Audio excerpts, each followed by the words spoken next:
তো ফার্স্ট রাউন্ডের উইনারের সঙ্গে দিদিভাইয়ের খেলা হবে। তো রেডি তো? হ্যাঁ। আমি শুরু করছি, বলছি কিন্তু। পপকর্নের প্যাকেট। আচ্ছা, পাঁপড়,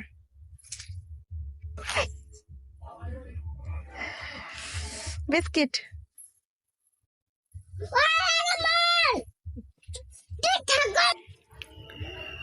চাউমিন। ও দাদা ভাই রেডি ছিল। চা,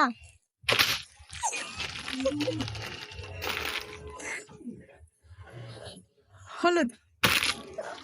এতবার ওটাতে ট্রাই করার পরেও নিতে পারলো না। জোয়ান, লঙ্কা, দু হাত বাড়ি। সুজি। মাঝখানে থাক, আমি 3, 2, 1 বলবো, প্রত্যেকবার ওটাই বেঁচে যায়। আচ্ছা, আমি 3, 2, 1 বলবো, যে আগে নিতে পারবে। এই দুটো হাত নিচেই রাখো, হাত তুলছো কেন? 3, 2, 1। তো দিদি ভাই কালেক্ট করেছে 6টা আইটেম আর দাদা ভাই পেয়েছে 4টে। তো উইনার হিসেবে দিদি ভাই উইনার হলো। দিয়ে দাও দিদি ভাইকে প্রাইজ, দিয়ে দাও, দিয়ে দাও, দিয়ে দাও। দিদি ভাই পাবে, দিদি ভাই পাবে। এবং সাবস্ক্রাইব করে দেবেন আমাদের ভিডিও সাবস্ক্রাইব করে দেবেন।